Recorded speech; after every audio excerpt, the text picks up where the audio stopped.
Are you ready to start the show? Oh, I'm ready for the show to start.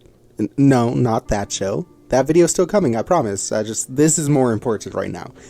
Hey, hi, hello, my name's Levin, and welcome back to my channel where I talk about whatever I want. And hey, the Fnaf 2 teaser came out. Go back like 4 videos, you'll realize why I'm doing this. I like the Five Nights franchise. My past life as a VTuber even streamed it fairly often. He's gonna be a good boy for me. That was cringe. And most importantly, I did this shit with the first teaser for the first movie, so the second movie is getting the same treatment. Now, I'm not going to leave you guys hanging with a crazy long intro, I'm just going to get into it. But if you do want to watch the full trailer without me pausing it every few seconds, the link will be in the description.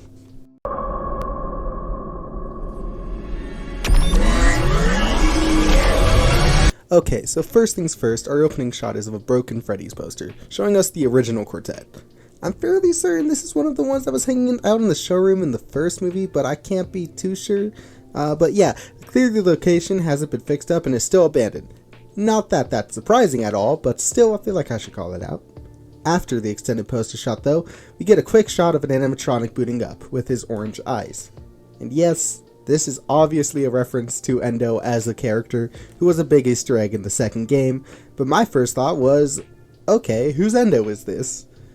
My first thought was Foxy, because Foxy famously has orange eyes, but then I remembered this is the movie universe, and all the animatronics have orange eyes at one point.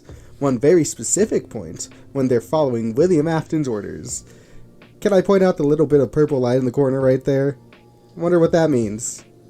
Yeah, this is probably an Endo that Afton is somehow controlling, I'm 99% sure. And I'm wondering if this might be one that's used in the toy animatronics, because as we'll see later, the toy animatronics do have orange eyes. Or it could just be Foxy, or just a random endoskeleton that Scott wanted in the movie for the reference. That's a Scott thing to do.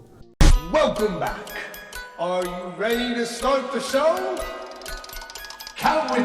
As the logo starts, we hear the music box, and it's very obviously Matthew Lillard talking, asking us if we'd like to start the show. Hey, wait, I already used that clip. Now, people probably don't know this. If you used to follow me back on Twitter, you might, but back when Scott leaked possible script pages, I was a staunch believer that page 4 was the correct page. Now, a lot of people think this script is for Henry, but like, so much so that on Reddits and threads and stuff, it's been called the Henry page. But I think it's altered in that it's William, Vanessa, and the crying child. For being such a big part of the game lore, Cece is kind of nowhere to be found. I mean, we do have Garrett, Michael's younger brother, but he has a lot more similarities with Charlie than he does with the crying child.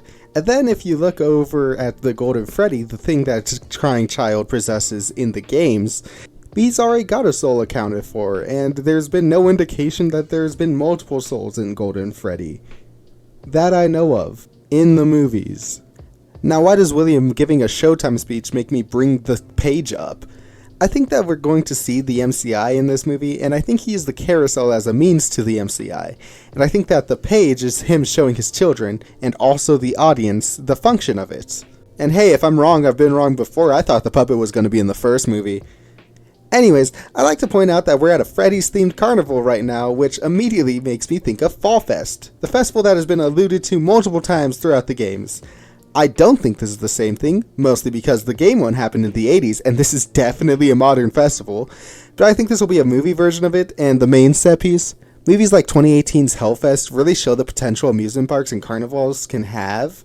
I've seen a lot of theories from the community guessing that this might be a grand reopening, and with the Endo rebooting and the fact that we know the toys will be on this set, I have to agree.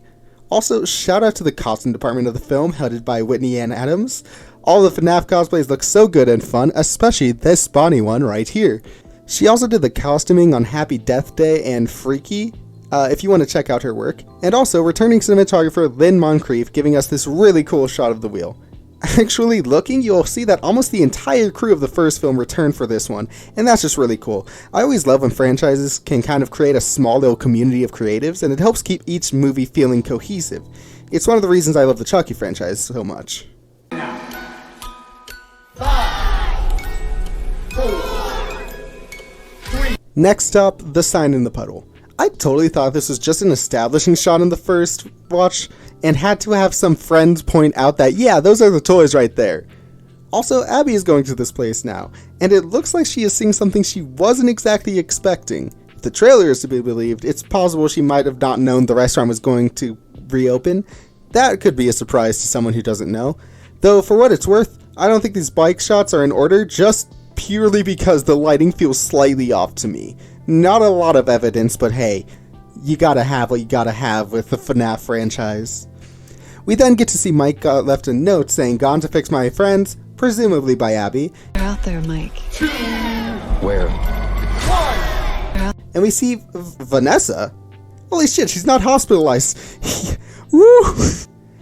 Honestly, my biggest fear was she'd be backseated for the rest of the series, so I'm glad she's back. And in the action, according to later shots, she's telling Mike that they're out there, which is unclear what she's talking about, like the animatronics. The trailer would like us to think so, given the creepy ass shot of Toy Bonnie in the window as she says this, but I don't know if that's something Vanessa would really say.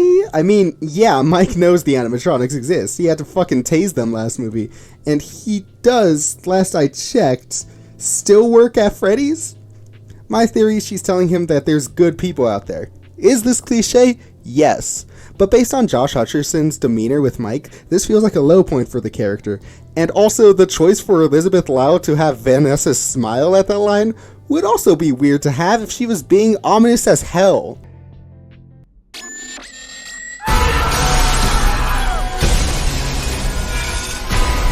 Anyways, onto the horror shots of the trailer, because remember, this is a horror movie.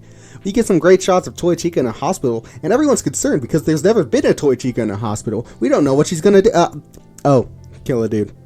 Yeah, should have seen that one coming. Though, drawing attention, the toy animatronics' eyes are orange, which makes me further suspect that William is having control over them.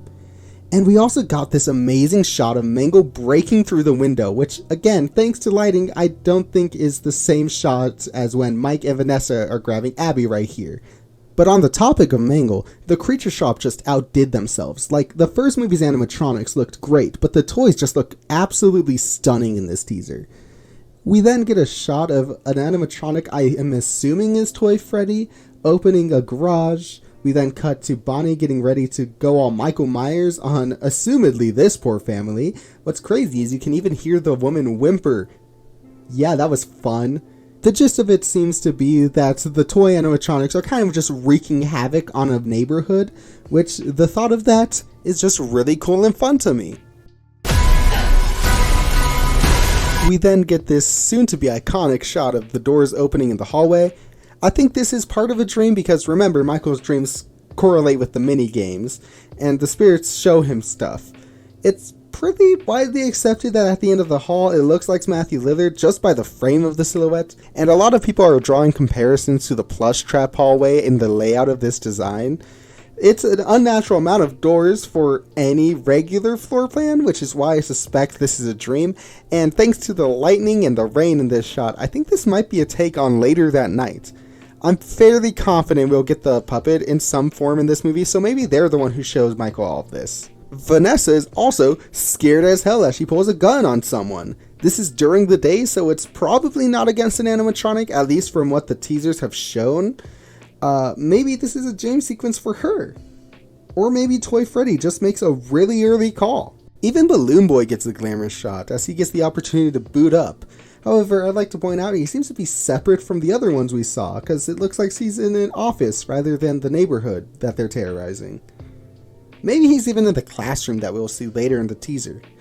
And yes, don't worry, I saw it. Yellow hand grabbing the knife means one thing: Matt will don the suit once again in this movie. Personally, I'm hoping this is part of the missing children's incident, but this could also be from Mike's dream, or both. Either way, it's not a present day thing. That hand is way too intact to be rotting.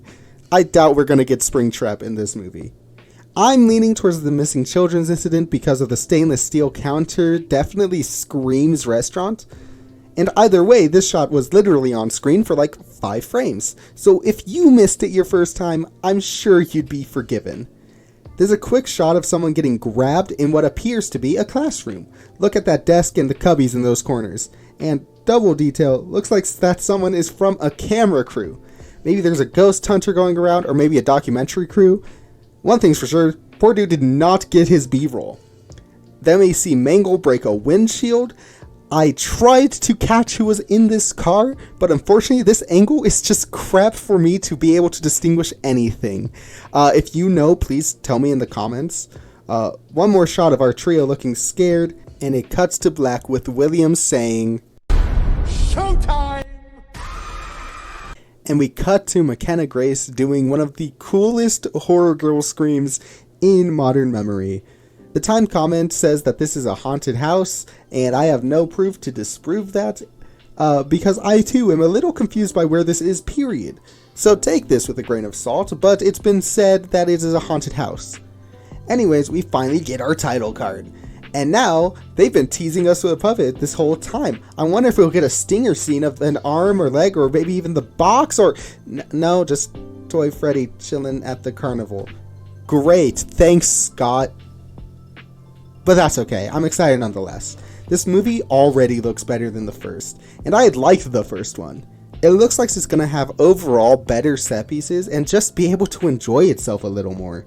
And do what it wants. A silly horror sci-fi movie is all I'm asking for. I will probably be waiting for the trailer before I talk about Fnaf again though. If you like this video, show the thumbs up a little love. And if you made it this far, you might as well subscribe. Literally free. And hey, did I miss anything? Let me know. I'm sure I did. What are you most excited about for this movie? Personally, I'm more excited for the whistle edits to come back.